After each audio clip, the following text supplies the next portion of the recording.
Hey, hey, Blue Table fans! It's a Saturday. In fact, let's take a look around. The studio's empty. Echo! All right, we're going to look at some units of my favorite 40K race, which is the Eldar, of course. Who else could it be? Eldar are amazing. And the first of those is the Warp Hunter. In fact, let's get in a little bit closer here. And the Warp Hunter is an upgrade kit for the Wave Serpent. It's put out by Forge World. I do believe the complete kit costs about 40 pounds.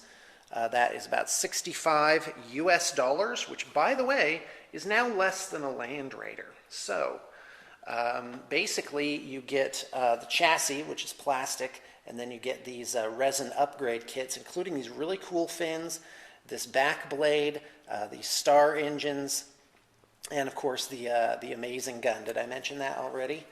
Absolutely fantastic kit.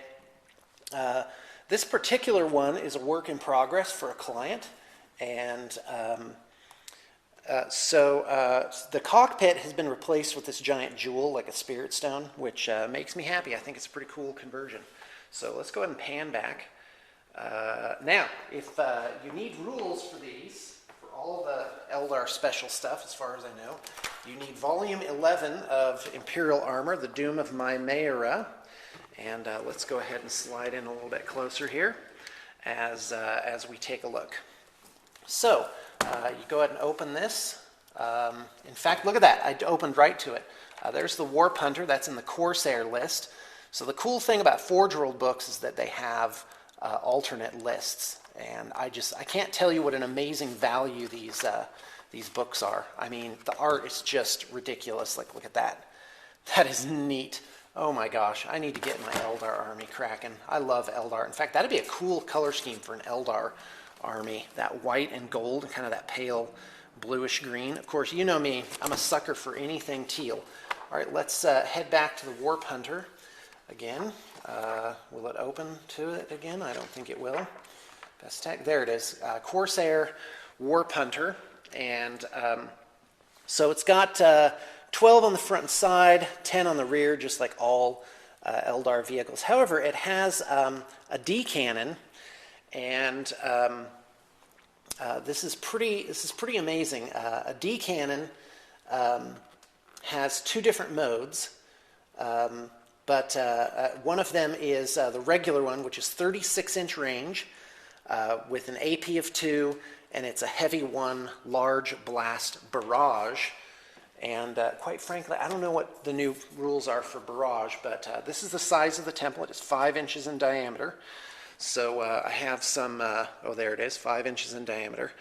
By the way, this is what's called a Hellstorm template, which you're going to see momentarily. That comes in a kit by Games Workshop. It was for the Apocalypse. This is a regular Flamer template. It's actually an Infinity template, but I don't know where my GW templates are. In fact, there's a GW template kind of integrated into this, so you can see it's really pretty much the same size. So you'll notice I have some hapless Space Marines here, and so that's about the size of the template there. All right, so for the D cannon, we're not going to talk about that aspect. It's all pretty straightforward. A D cannon always wounds on a 2+, and a 6 inflicts instant death on the victim, regardless of toughness value. Now, in 6th edition, it's not half strength under the hull, so it is possible. Let's go ahead and get a couple of vehicles on here. It is possible to get that 5-inch template. Remember, we're just looking at the tip here, and hit 2 vehicles. Like, get that one over the hull and clip this other one, and do that on a hit. It has a ballistic skill of 4, which is unusual because if you look in the codex, all the vehicles are crewed by Guardians, which are ballistic skill 3. But if you look in Forge World supplements, the vehicles are typically ballistic skill 4. So that is an advantage of the Warp Hunter over the Fire Prism, or even the Falcon. Pretty sure Falcon is ballistic skill 3. Correct me if I'm wrong, by all means. I'm always open to learning something new.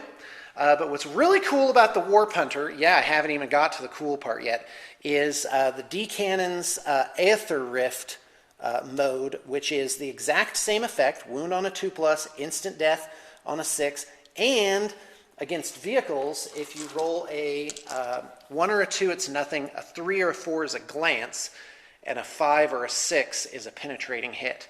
So you have to consider that is the equivalent of strength 10 versus something like a Land Raider. So it's really quite amazing. But how the Aether Rift works is that, in fact, let me just pull back just a tad here so you can see it, is you place the template within 6 inches of the weapon. By the way, I think in an earlier thing I may have told somebody it was 12 inches, so that's a mistake on my part. So basically it can be 6 inches out. Now you can't put the big end, can you see that? Nope, not really. I need to, okay, you can't put the big end closer than the small end, so you can't go like that. It can only sweep like this. But basically, you would move your Warp Hunter out like this, and you would put this like that and hit, in this instance, 4 guys.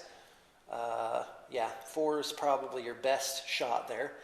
And remember, yeah, I mean, you can really angle it in, you know, lots of different ways here. And since it's a flamer, it ignores cover, and so it's basically going to kill those Marines on just a straight up 2-up. And so I got 1, 2, 3, and 4, or 2, 3, 3, 4. Wait a minute, one of them was a 1. So anyway, 1, 2, 3, 4. So 3 of those guys would just be obliterated, and that would be the same for Terminators as well. Except of course a Terminator would get an invulnerable save. But Warp Hunters are pretty sick. I would suggest to you, in fact, I want you to imagine maybe this is a unit of 10 Terminators hiding out in the rubble here. Let's go ahead and get some more guys here. By the way, these Blood Angels are for sale on our web store. Same for the 2 Eldar Titans that you're about to see.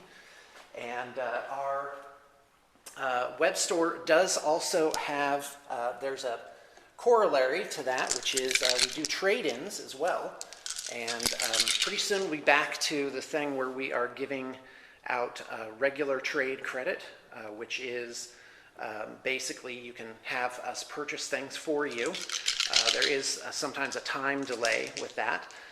But what we love to do is give you just a credit for the web store, which comes in the form of a coupon. So you can just go on and buy stuff, and that leverages out very nicely, as I believe has been explained. So let's go ahead and shut this. So let's imagine you have 2 Warp Hunters that move out, and guess what? So now, let's get this guy in just a little bit closer. So 6 inches, that's about that. So you could hit 1, 2, 3, 4 guys. 4, let's say you move another Warp Hunter out like this. Let's say he gets a better shot. Okay, 4, 5, 6, 7, 8, 9, 10 guys. So if that were a unit of Terminators, it would look something like this. You'd roll 10 dice. And that would be all wounds, so that would be 10 wounding hits. And then there would be no cover save because it is a flame template. And you would also, so they need 5 ups to save. So that'd be 1, 2, 3, 4 saves. That's a lot. So that would be 6 of those Terminators absolutely obliterated. And I can't tell you how absolutely cool the Warp Hunter is. I would not even think about doing an Eldar army without at least one of them.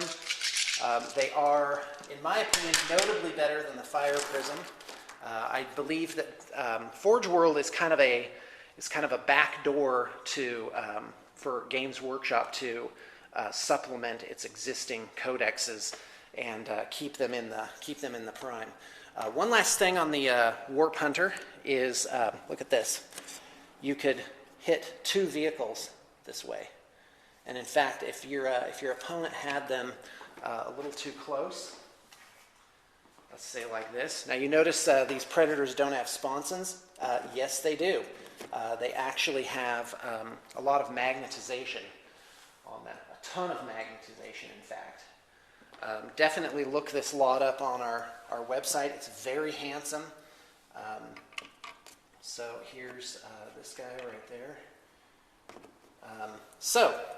You could conceivably, if your opponent did this, I don't know why that would necessarily be the case, like an Imperial Guard player might rank his guys up like that. You could hit all three with something that would be a penetrating hit on a 5-up, a glance on a 3 or a 4. So that makes it extremely likely that you are going to really put the hurt on.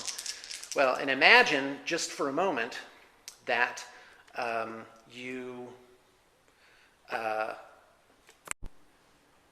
all right, so kind of lost my train of thought there. If anybody can think of other shenanigans with this type of vehicle, by all means, let me know.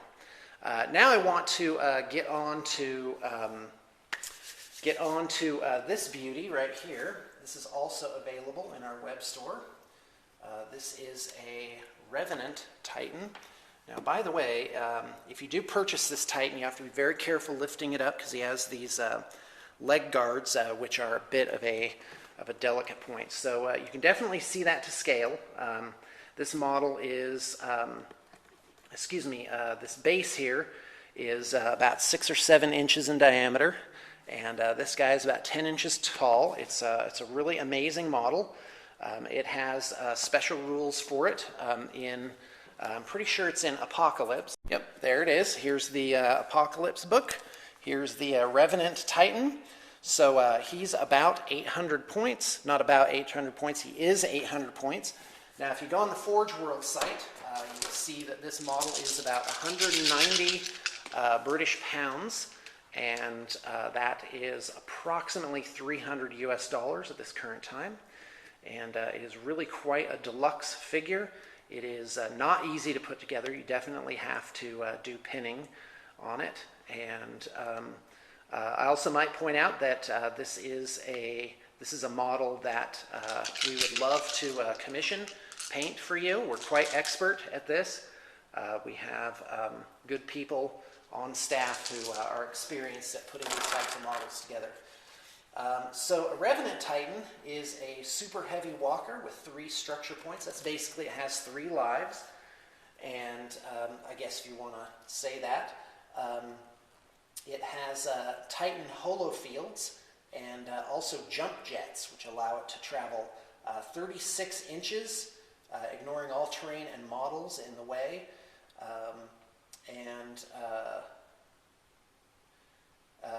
By the way, it can also land on enemy units while doing this, resolving it as a tank shock. Let's see here.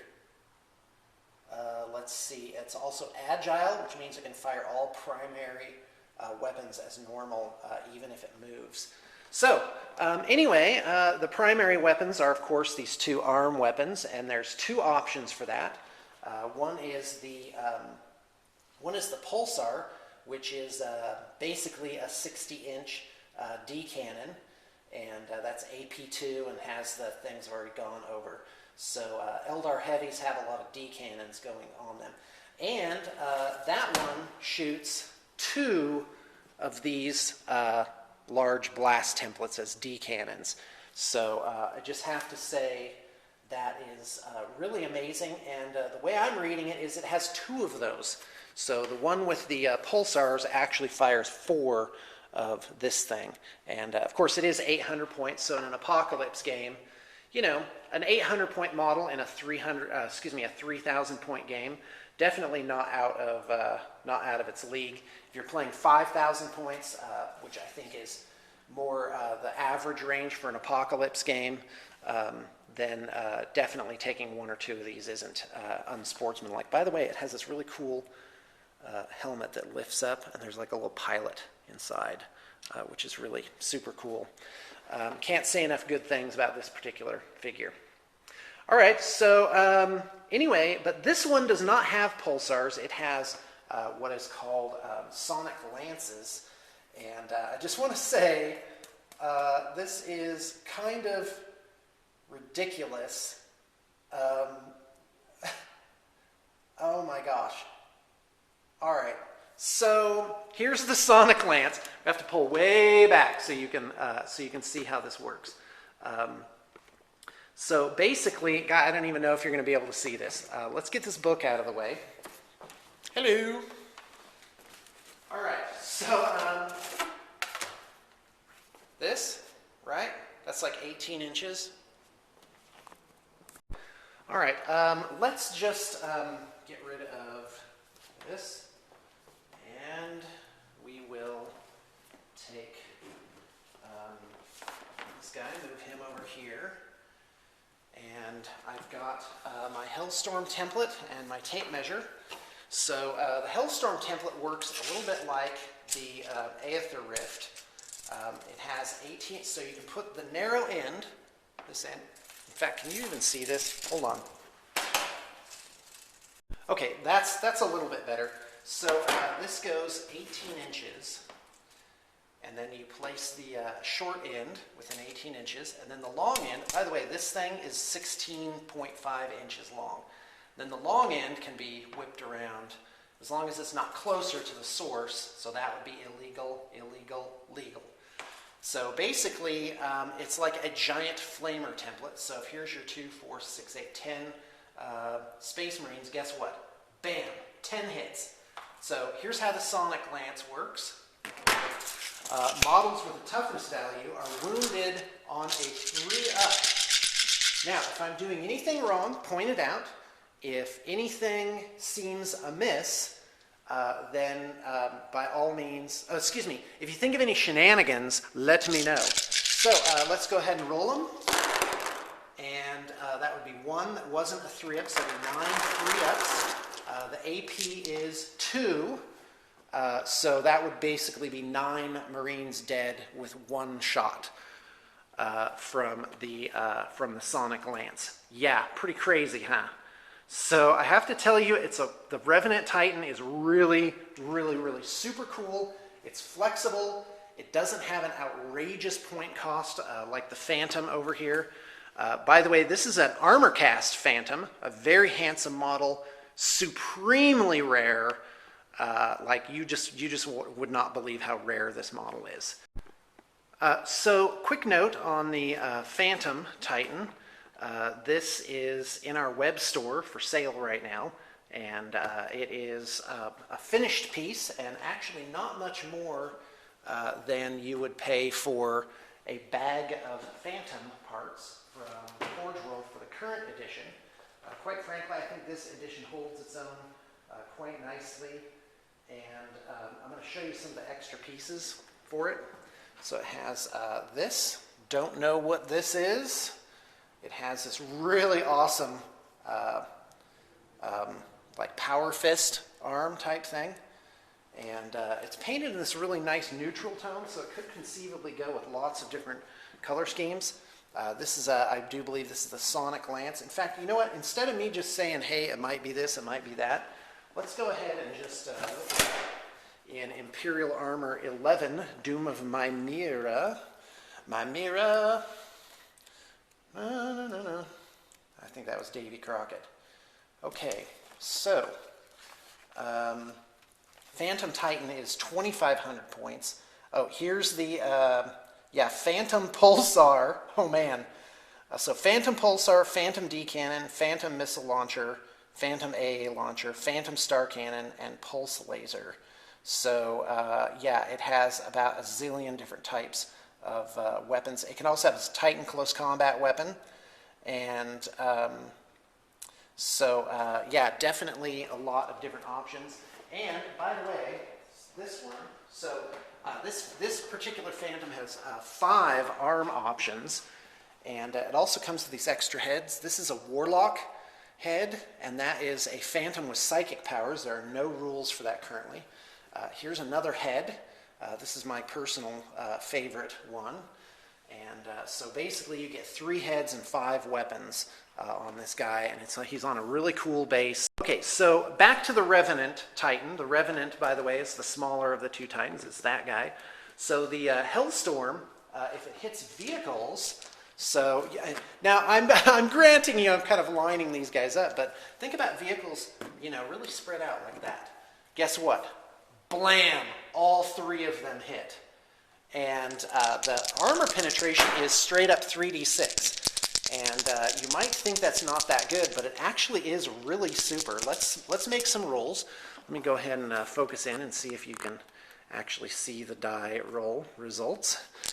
So the first one would be 4 plus 3 plus 1 is 8, so that would be nothing. The second one would be a 4 on 3d6, so that's not a penetrating hit, and or even a glance. And then the third one, that would be a 13, so that would be a penetrating hit. So let's do another round on them and see what happened. So that was 2, nothing, and 1 penetrating hit.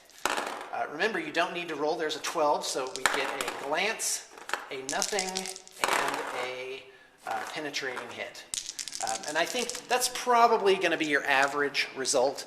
If you look at the bell curve of probabilities for 3d6, you'll see that 11, or rather 10.5 is the average roll. So you are probably going to get, on average, you're going to get a nothing, a glance, and a penetrating hit in a scenario like that. But also note, you could do shenanigans like this. Bam. Okay, I'll just hit this vehicle as a bonus to whatever else it is. So I have to say, the Revenant Titan, that's this guy, by the way, he is really an absolutely spectacular buy. By the way, this is on our website right now, and I do ever so highly recommend this model. It's really, just one of these would be an absolutely fantastic centerpiece for an Eldar army. And well, I think I've gone a little bit over long on this, so we will make the Phantom Titan the topic of another